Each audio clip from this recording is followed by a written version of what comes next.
What is up, Oklahoma Sooners fans, college football fans? Welcome into Oklahoma Sooners Live here on Oklahoma, the voice of college football, member of the Voice of College Football Network, and presented by FanDuel. Very excited to get into it. I'm your host, Josh Mahler. You can find me on X, formerly known as Twitter, at @RealJoshMahler to keep up with everything that I do in Oklahoma sports coverage and so much more, keeping up with this show and all of that fun stuff. But we're going to get into it tonight. We've got a lot to cover. It's been a little while since we've been on this show. Apologies for my absence and a quick hiatus, but we've got quite a bit of news that has broke for the Oklahoma Sooners, with specifically talking about football, which we talk about most here on this channel, but then also getting into baseball. Baseball season opens up this weekend, so very excited for that. Starts tomorrow. It seems like the offseason has flown by, and of course, much of that being because you get to kind of get that football season to kind of get you through the off season for baseball. But very excited to talk about that. But first, we got to talk about some news that has broke for Oklahoma here in the last week or so. Make sure to hit that like button, hit that subscribe button. As always, you can follow the show on social media. And if you want to support the show just a little bit further, you can become a member today for as low as $2.99 a month. We are trying to pump out as much content for Oklahoma Sooners fans, whether you're a sport of football, basketball, I don't know, even gymnastics. Chad and Tierney does a really good job of keeping up with all of that stuff. And of course, baseball as well, another sport that we talk about here. If you're an Oklahoma Sooners fan, hit that like button, hit that subscribe button. And of course, you can jump in the live chat if you're watching live. If you're not watching live, drop a comment down below. But anyways, let's get into it tonight because, like I said, we've got quite a bit that we can talk about.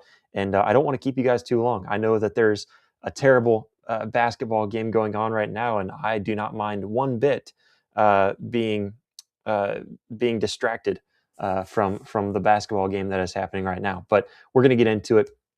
First, starting off with one of the bigger news pieces to break this past week was DeMarco Murray taking a job at Kansas City to now be the Kansas City Chiefs' new running backs coach, leaving Oklahoma after a 5-year stint where he started back in 2020. And of course, DeMarco's an Oklahoma legend, always will be. And in some ways, I know from the fan base for sure, they are quite happy about this move. Excited to move on and to find a new chapter for many reasons. And I think, like for what I just mentioned, DeMarco Murray being a legend at Oklahoma, I think it's probably a good move overall because the fan base started to separate from DeMarco. And so, where the fan base wasn't really feeling very excited about him being the running back coach at Oklahoma. And so that's a lot of the excitement that I've seen here in the last day, really, since it broke yesterday. But and I think that's a good thing for a legend because you want to remember the legend for the good things that they've done. DeMarco Murray, when he played with Oklahoma, he was first team all 12 running back. He was, a guy that had a lot of accolades as an Oklahoma Sooner, one of the best running backs to ever come out of Oklahoma. Of course, going off and playing 7 NFL seasons in the NFL. So, going to Dallas and Philadelphia, Titans, and, having a really good career. So I think, moving on from that and just remembering the legend for being a legend rather than hating him for not putting your choice at running back on the field or whatever the gripe might be, because I know the fan base has several with DeMarco, it seemed. So I think that this is a mutual departure. And I saw reports that Andy Reid even reached out to Brent Venables asking if he would be okay with, hey, we want to interview him for the job and talking to him about it. So I thought that was kind of cool to reach out directly. And I think that speaks a lot about Andy Reid. I wouldn't think to reach out to the head coach really at all. I don't think that happens a whole lot. I think you just reach out to the guy, and if he wants to interview for the job, then he'll respond. If he doesn't, then he won't. And he might clear it with the coach and say, hey, I just want to be upfront and honest. This is what I'm doing. I'm going to interview for this job. I have no idea if I'm going to get it. So, here it is. I'm putting this out there.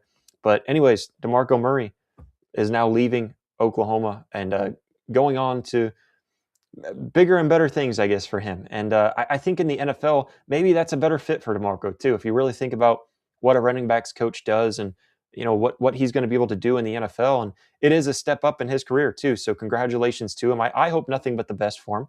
I'm sure most of Oklahoma fans, I think I speak for a majority of Oklahoma fans when I say that I really do hope that he does really well in the NFL. I hope he's successful and does a lot there. And of course, going on to Andy Reid's staff is a good thing, but then being joined with Eric Bieniemy there as the offensive coordinator, and going underneath him, who was also a running backs coach for a lot of his career. I think this could be a really big step, a really good step for DeMarco, and a possibility to learn a lot of great things, under that coaching staff. So excited for him. Hopefully it all works out well, and hopefully it works better than I feel like it did at his stint at Oklahoma. You can look at Eric Gray as one of the running backs that did really well under DeMarco Murray. And there was, you had those running backs that would have their moment, and it just felt like it never really clicked at Oklahoma. And whatever the case may be with that, maybe it was his coaching style, maybe it was just his decision making and who to put where. But ultimately, I think it seems from my perception when looking at social media and how fans have responded to this news, it seems that it's a very mutual parting for good reasons. I think Oklahoma fans were ready to move on. I think there was some Oklahoma fans like myself who were ready to move on, but really didn't want to fire the guy. Like you never want to end a relationship with a legend at your school. Like I mentioned, you want to be on good terms with legends and let their legacy live on through the good things that they've done. And the longer that DeMarco was there, the longer that he overstayed his welcome. And so I'm really excited for that aspect. And then, of course, moving on and seeing what is to come. I have not really looked in too much to who might be able to replace DeMarco Murray. Haven't really seen anything and really haven't dug too deep. And so really interested to see what this search brings out. And you can guarantee that we will be keeping a close eye on that as we get closer as well.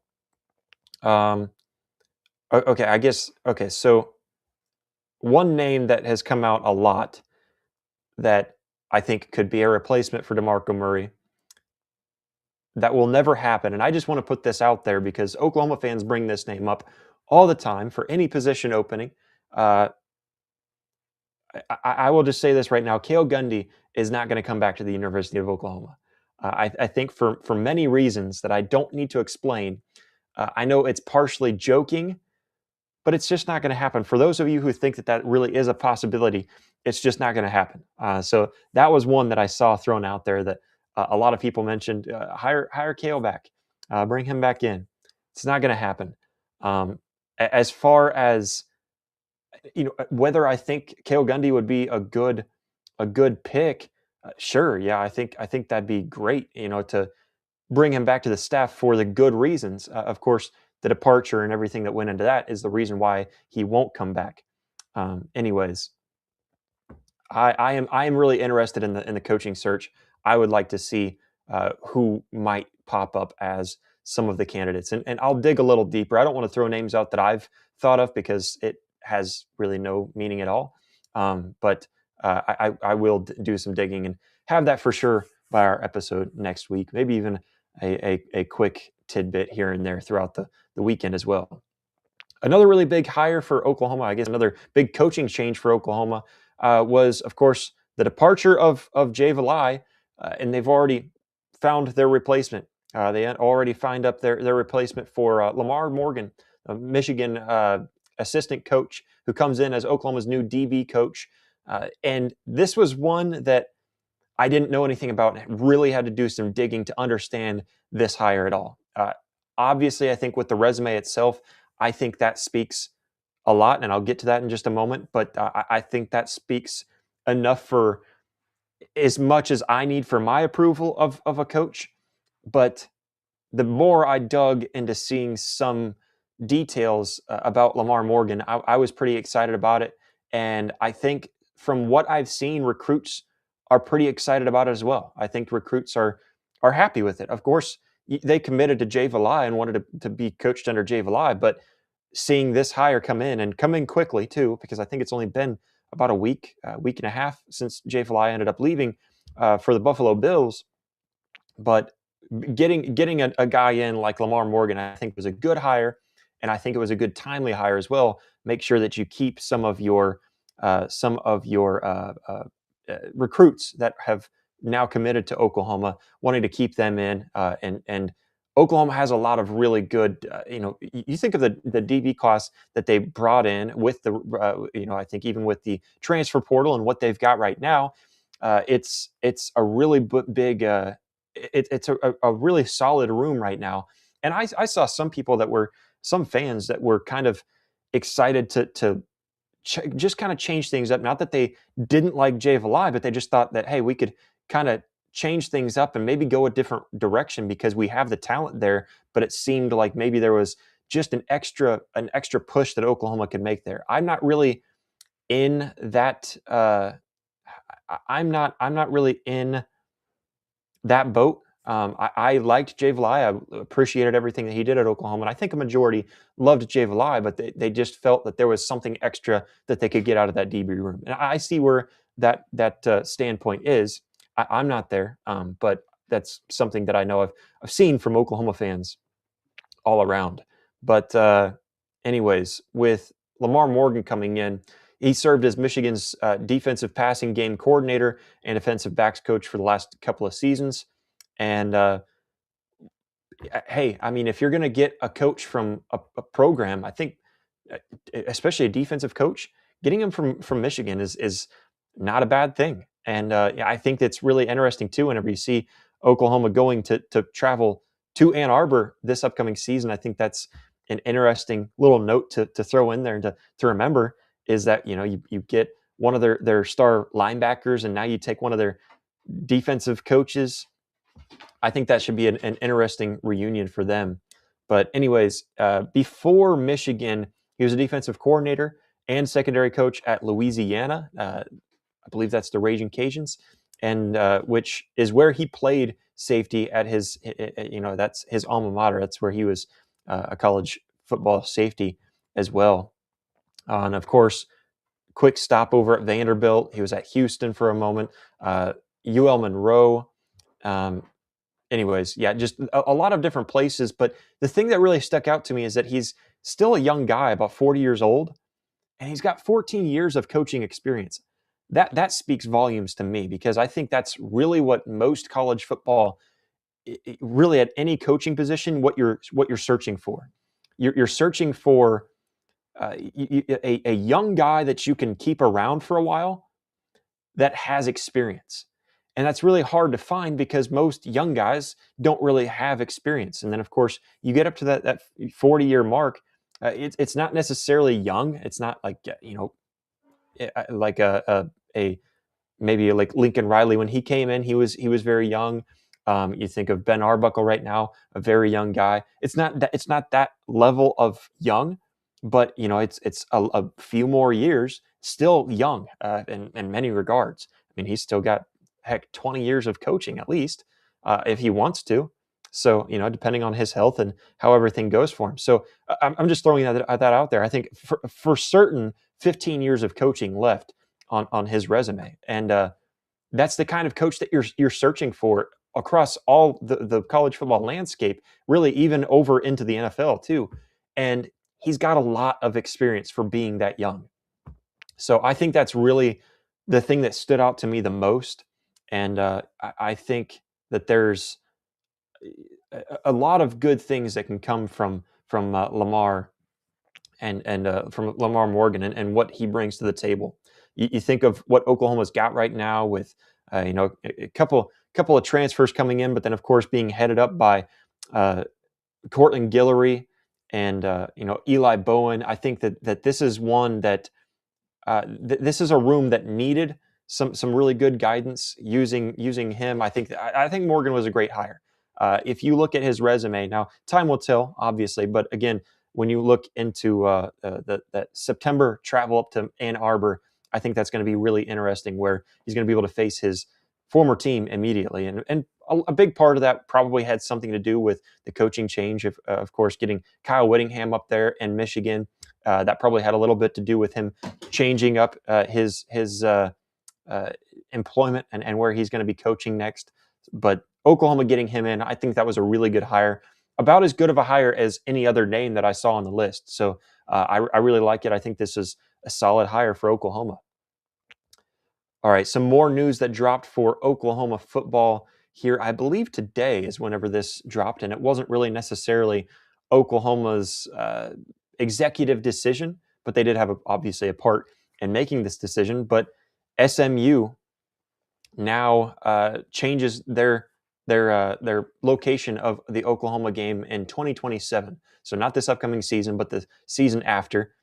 Moved its home game against Oklahoma over to the Dallas Cowboys AT&T Stadium in Arlington, Texas. So I don't know. I saw a lot of mixed reviews. I would love to hear your guys' opinions on where, with moving to neutral site games. And I'll get to some of the pros and cons here in just a moment. But I'd like to hear your guys' opinions on that. But anyways, that's going to be scheduled for Saturday, September 11th, 2027. Lots of time to plan for that one, obviously. But I thought that was interesting to see, the changeover. And, of course, basically doubling the capacity from SMU's stadium that holds, I forget, I didn't even write down the number, but it's pretty close to double because it's moving up to close to 80,000 at AT&T Stadium. So, of course, Oklahoma loves AT&T Stadium for all the Big 12 championships that they won there.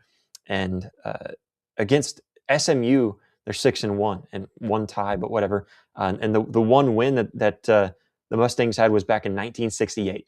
So not that the SMU game itself is one that Oklahoma fans are just super ecstatic about or anything like that, but I am interested with this news, like how Oklahoma fans feel about it. Again, getting into some of the pros and cons, I think it's interesting because for this game in particular, going to a neutral site, I think it kind of splits it up where you're going to have more Oklahoma fans most likely, but also you've got a larger capacity.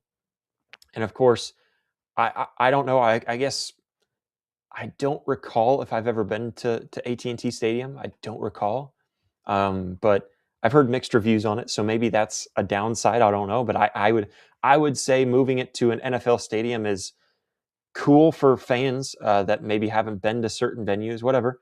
I know that most Oklahoma fans, I think a lot of Oklahoma fans, maybe not most, but a lot of Oklahoma fans have already been to AT&T Stadium, so might not really play a part of that one in particular. But I think one reason for this move was obviously the financial side of it. It can bring in a lot of revenue, and so some people call that a sellout. I call it a smart business decision, right? So there's definitely some pros and cons. So interested to see the turnout for Oklahoma fans compared to SMU fans.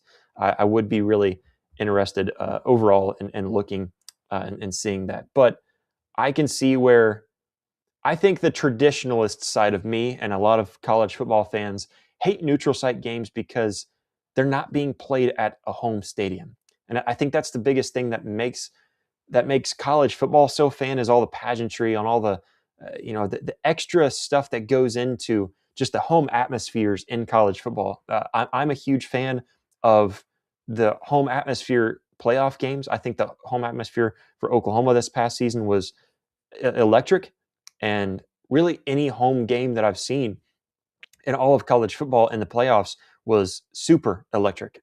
So much more fun even than regular season games, but especially more fun than playing them on a neutral site because you get all of that camaraderie and that pageantry from college football in those games. And so really throughout the season, it means more to be played on your home turf. And if you're going to beat somebody, how much more sweet is it to beat them on their home turf as well? So I totally understand the downside to it. And for I guess this probably doesn't really pertain to Oklahoma fans, but they do have to travel. I think SMU fans, I don't know. I suppose maybe in some cases, again, this is one that's kind of closer to both fan bases, but in some cases, if this game were to take place in Atlanta, Georgia, then that would obviously be worse.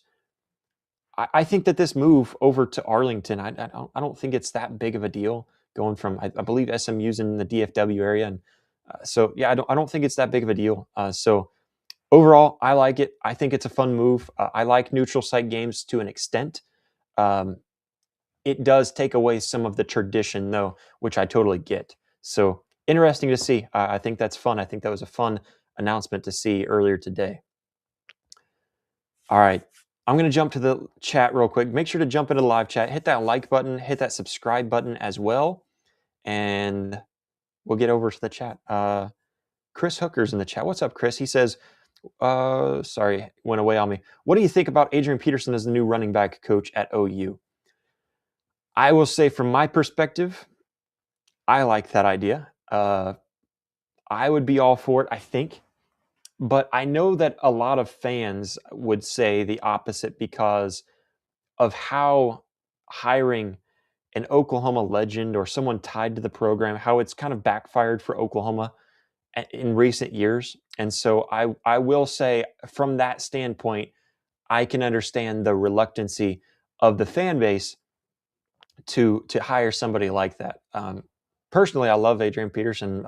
You know what? I'll throw in another side note with Adrian Peterson, and maybe this is because he just doesn't have anything to do. Maybe putting something, putting some responsibility on him would take this away. But he has gotten himself into little bits of trouble here in the last couple of years or so. Of being off the field and not really having that responsibility of whether it's being a coach or being a player, but he has gotten himself into some public trouble, I guess is how I'll put it. And so I don't know, maybe that would be the other aspect of reluctancy that I would have to choosing choosing Adrian Peterson. But from the name standpoint, sure, that would definitely be a candidate in my mind. I would like for Oklahoma, if they're going to get a running backs coach, I would like Oklahoma to get somebody with a little bit of a resume similar to what we talked about with Lamar Morgan. I think getting somebody with that kind of a resume, that's younger guy that's got a lot of experience and has some sort of something to really show and something to prove to take that responsibility. Jackson's in the chat. He says, "What's up, Sooner Nation?" What's up, Jackson? Appreciate you jumping in the chat, man. And then, of course, Jimmy, as always, in the chat. He says, "How long do you think it'll take before they hire a new running back coach?" Based on how fast they hired the DB coach, Lamar Morgan, I think they're going to get a hire in really quickly. I think they want to get someone really quickly because right now you're starting to prep for spring ball. And so with that start to that prep, also you've got recruits that you've got to wonder about what their decisions are floating up in the air whenever a legend like DeMarco Murray leaves. You've got to give them somebody, hey, I don't know. I think position coaches are one that you've got to act very quickly on. Whereas head coaches, you have to be a lot more strategic in how you choose. And you have to go through a lot more of a vigorous, a vigorous search. I think you go out and find someone quickly. But like I said, of course, you have to be careful. And so far, it feels like the last few hires, when you think of Ben Arbuckle, and of course bringing Coach K with him, I think bringing Kevin Wilson in, who was a few other hires that he's made recently. I think that Lamar Morgan was another one that was a good hire. Jason Witten, I think, was a really good hire. I think when you look at a few of these recent hires, these very current hires, I think Brent Venables has done a really good job, and the staff. It's not just him, but the staff has done a really good job in these last few hires. So I have a lot of high hopes personally. I think it's a really good thing to look at these last few hires and see where they've gone so far. All right, Oklahoma baseball kicks off. That's not the right terminology for baseball, but opening day tomorrow. I'm excited. For those of you who don't know, I've been covering the baseball team. Really, this last season was this past season was the first season I got to cover the baseball program very closely, And so being able to get close to that program, see the progress that they made last season, and then coming into this season, I don't know. I see everything that Skip and company has done with the roster changes and building everything up there within the program. I'm very excited for this team. I think this team has a ton of potential and could, man, they really could do a lot of really special things going forward. So when I look at this baseball team and the transfer class that they brought in, some of the young guys that have stepped up so far, Alec Blair being one of them that has been talked about very highly from Skip Johnson himself. I think that this is a really dangerous team. And I'll say dangerous in a couple of ways. It's a dangerous team because it could be too much star power that I think you see with more in professional sports, where you start to get too much star power, and maybe the personalities and the characteristics of each player doesn't really mesh well. Or it could be dangerous in the fact that they could piece together a lot of really good uh, energy, a lot of good synergy within that locker room, and it start to mesh, and things could go really well for this team. It really is a boom or bust team that Oklahoma has this season in baseball. And so if you're not a baseball fan, I get it. I've always struggled with being a baseball fan. I think being there in person is way more fun. So what better way to support this team than to get out and go support them this spring and just go out there? I mean, I think going to the ballpark is one of the best live sporting events you could go to, because I think it's easy to watch in person, because it's not like football where if you get the wrong angle, you don't capture a certain aspect of the game. I think really at any angle on the ball field, you see the game, and it's happening before your eyes. I mean, there getting a little bit closer to the action can certainly spark a different a different side of things for you, but it's a lot of fun going to the ballpark, getting a dog, and just sitting there and just enjoying some live baseball. I'm probably hyping it up too much, but I promise you, I think this is a really good team, and they kick things off tomorrow down in Arlington, Texas, down at the Shriners Children College Showdown, Globe Life Field. I think this is going to be a really fun weekend for Oklahoma baseball. And if they start off like they did last year, man, Oklahoma started off, they looked like a top 5 team at one point early on in the season. Of course, things kind of mellowed out there, and that's something that you've got to be able to make sure that you don't plateau the way that Oklahoma did for a moment last year. But man, I think that if this team starts off the way that they started off last season, keeps on going, this could be really fun. They start off with Texas Tech, and then Saturday they got a Bedlam matchup.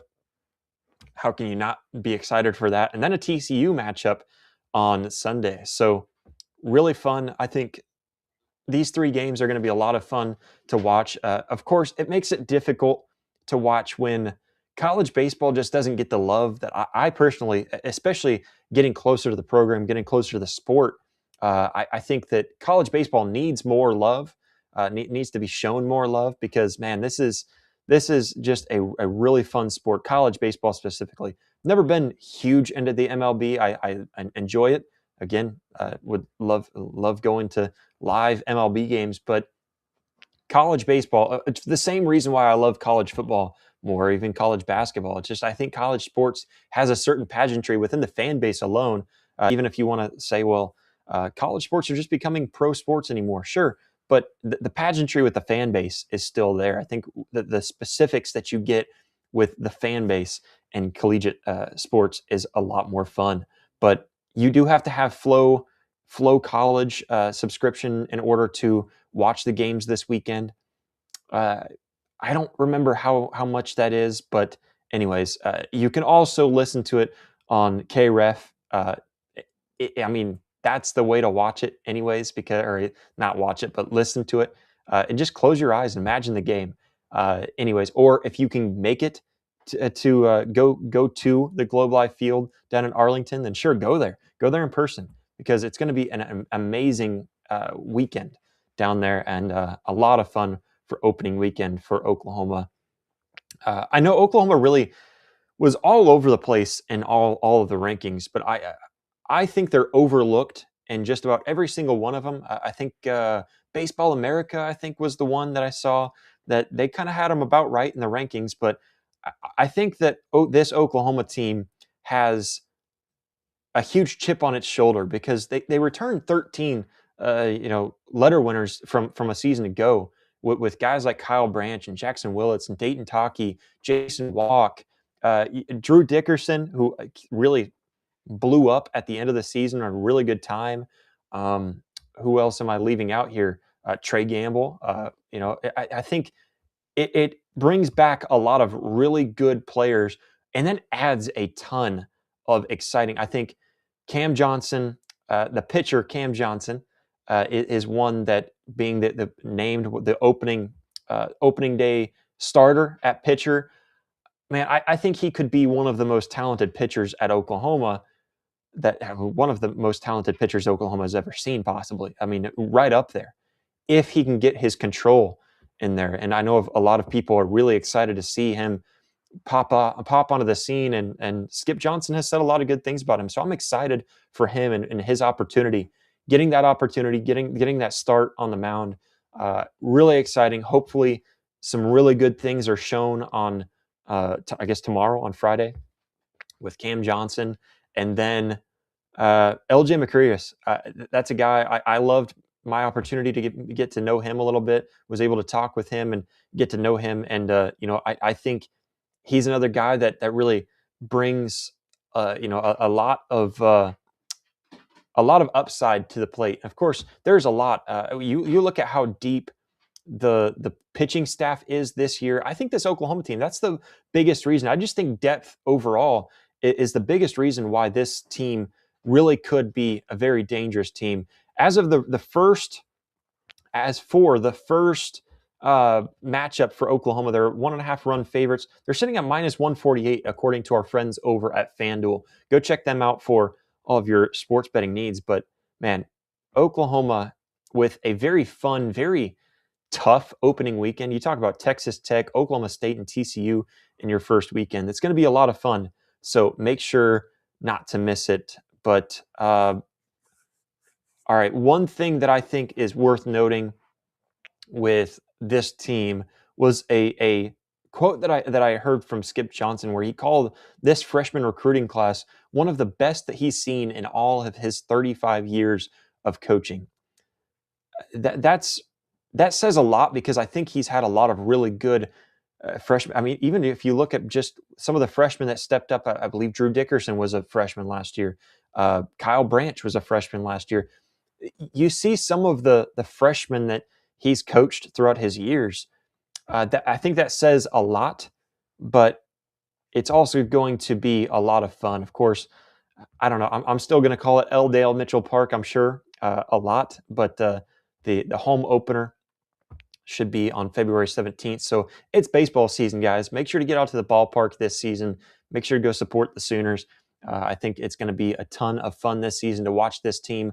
I really do have high hopes. I know when I was talking to some of the staff, they simply put it, it's Omaha. That's their expectations.